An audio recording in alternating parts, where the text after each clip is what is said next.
And today, goods from Mexico, Canada, and China could become more expensive. President Trump said he's placing import tariffs on production from those countries. Mexican and Canadian imports will face 25% tariffs, and goods from China will face a 10% tariff. Trump first threatened tariffs during his campaign and seems likely to follow through with that plan. It's a political gamble, though, since many voters cited inflation as one of their top issues. Tariffs could trigger higher prices and potentially disrupt the energy, auto, lumber, and agricultural sectors. A little longer than a few minutes later. The president of Mexico, Claudia Sheinbaum, spoke to Trump and is saying she will send 10,000 Mexican military to their side of the southern border. That's meant to assist with the border crisis left behind by the Biden-Harris administration. Opinions vary.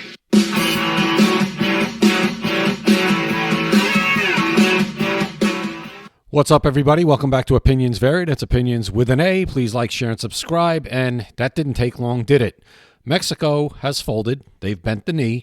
They will send 10,000 troops to their side of the southern border to stop people from funneling through into our country and funneling through fentanyl to our country. And maybe they'll get their drug cartels under control. We'll see. But now for a month, there'll be no tariffs on Mexico, and Mexico will not impose whatever they were going to try and do to us. Now let's see what happens with Canada and Justin Trudeau. How Justin Trudeau still gets to negotiate for Canada. The man has effectively resigned.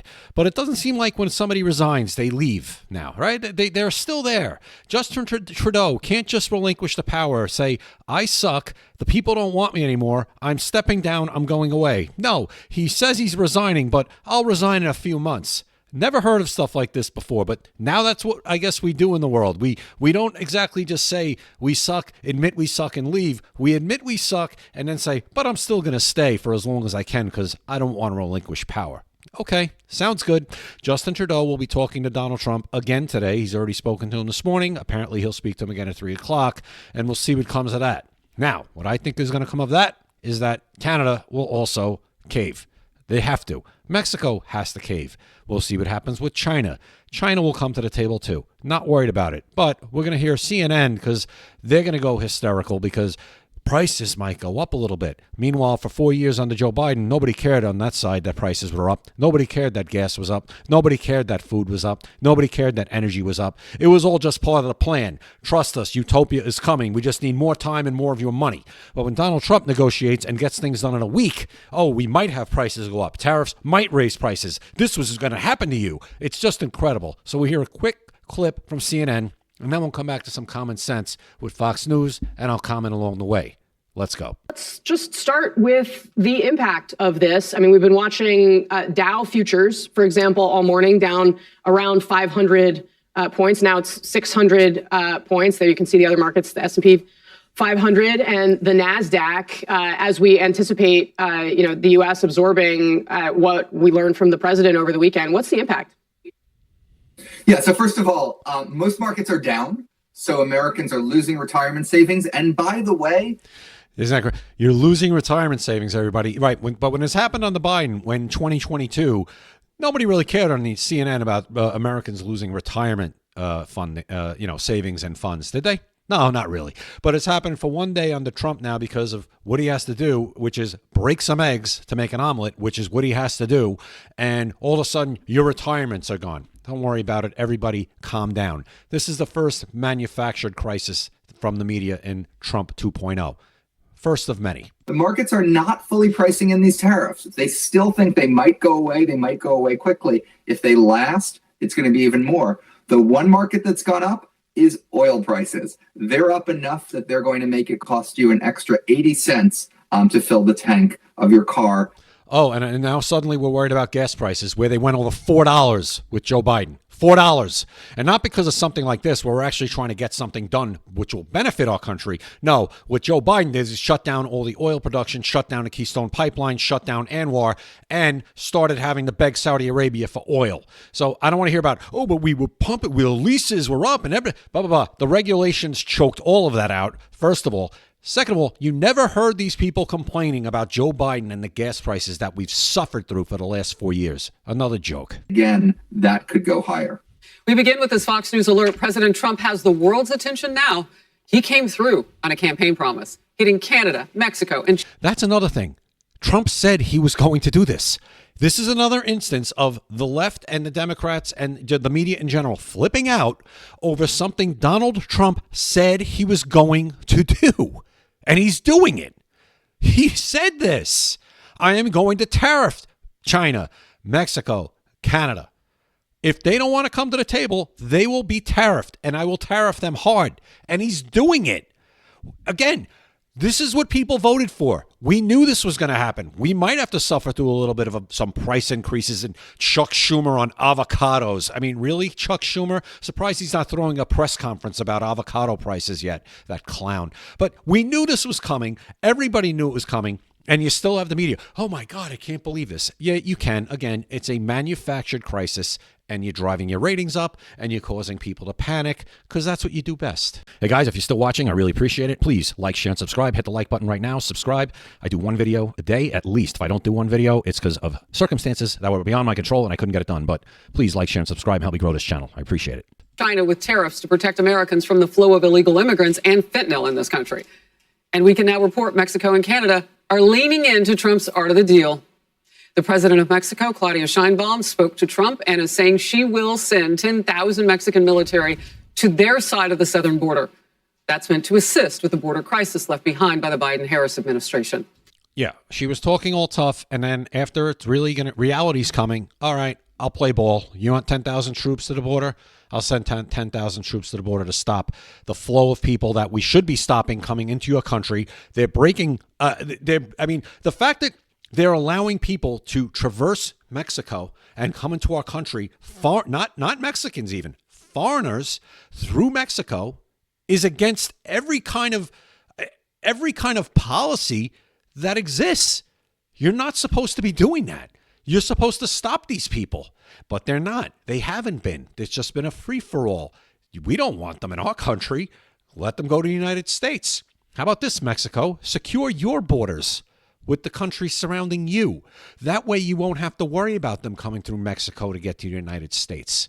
Try that. Trump says they agreed to pause any tariffs for 30 days. The president also just spoke with Canadian Prime Minister Justin Trudeau, and we'll talk with him again today in a few hours. Senior White House correspondent Peter Ducey. Peter, a lot of movement today. Just in the last few minutes, Harris, we found out how much it costs to get rid of a 25% tariff for a month. The cost is 10,000 Mexican troops, and President Trump himself just went live confirming this. He's saying, I just spoke with President Claudia Sheinbaum of Mexico. It was a very friendly conversation wherein she agreed to immediately supply 10,000 Mexican soldiers on the border separating Mexico and the United States. These soldiers will be specifically designated to stop the flow of fentanyl and illegal migrants into our country. We further agreed to immediately pause the anticipated tariff for 1 month, during which we will have negotiations headed by Secretary of State Marco Rubio, Treasury Secretary Scott Bessent, and Secretary of Commerce Howard Lutnick, and high-level representatives from Mexico. I look forward to participating in those negotiations with President Sheinbaum as we attempt to achieve a deal between our two countries. And the president deployed some of his economic advisors to the shows this morning to explain that this wasn't about punishing consumers, it was about something else. President Trump was absolutely 100% clear that this is not a trade war, this is a drug war.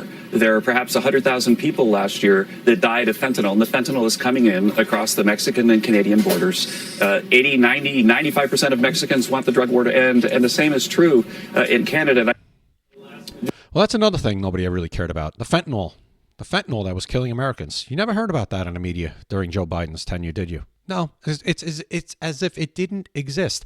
And by the way, with Canada, yes, there is some fentanyl coming through Canada. Most of that comes through Mexico. But in Canada, apparently 86% of the, I think, 300 or 400 people on the terror watch list, 86% of them come through Canada. So that's a new way for them to come now. They come through Canada. They're not trying to come through Mexico. We have the bad boys, the real bad ones, coming through Canada. So that needs to stop, Justin Trudeau. No more. The only event on President Trump's schedule later today is an event at 3 p.m. celebrating the Stanley Cup win of the Florida Panthers. That's right around the time that we understand he is also supposed to talk to Prime Minister Trudeau. We will see. Oh, ice hockey, Trudeau, Canada. All right, that makes sense. If Trudeau is able to head off the tariffs there for a month, something that we have not heard about yet, is he also going to talk to China's President Xi, who he is threatening with 10% tariffs as well? Harris? All right, Peter, thank you so very much. There will be, as Peter's pointing out, if something doesn't get worked out with Canada's Prime Minister Trudeau and President Trump, there will be a 10% tariff on Canadian energy imports and a 25% tariff on all other Canadian imports. And there would have been on all Mexican imports at midnight. As you know, Mexico just moments ago said 30 days, give us 30 days to work this out. I'm paraphrasing, but that's effectively what's happening. There will also be an additional 10% tariff on Chinese imports. And you just heard Peter ask, so are they going to come to the table?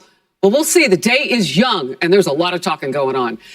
So there you go. So President Trump, I have it right here. I'll read it. I'll put it up on the screen about Canada. He's needling them leading up to this conversation he's going to have with Trudeau. And it's pretty good. Ready for this?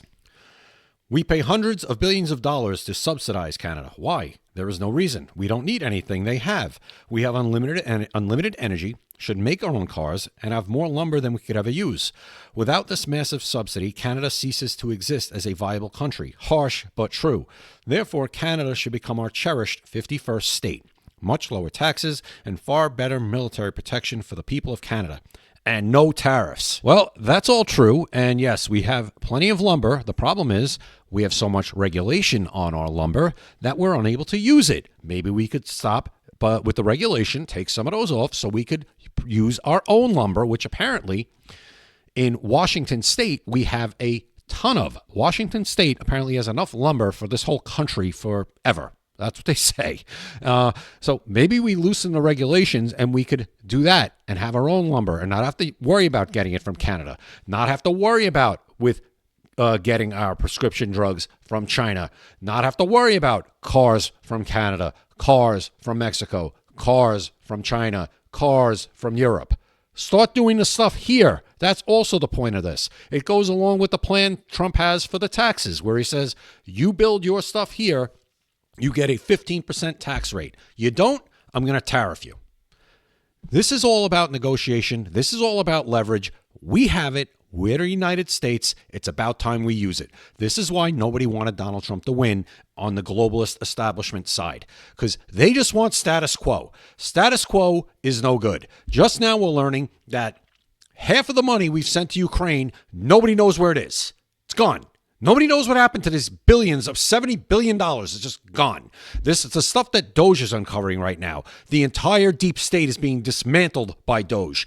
We are learning things that we never would have dreamed. The books are opened. This is the thing. These are the things that the establishment, the globalists, did not want to happen. That's why they are so hell-bent against Donald Trump. But you know what? It is happening. And this is what we voted for. And everybody who's against this and throwing and panicking and going on to the side of he's stopping normal relations with our allies and knock it off. In 4 years, just say thank you. I'm going to leave it there. Tell me what you guys think in the comments. Appreciate you watching, and I'll see you next time right here at Opinions Vary. Opinions vary.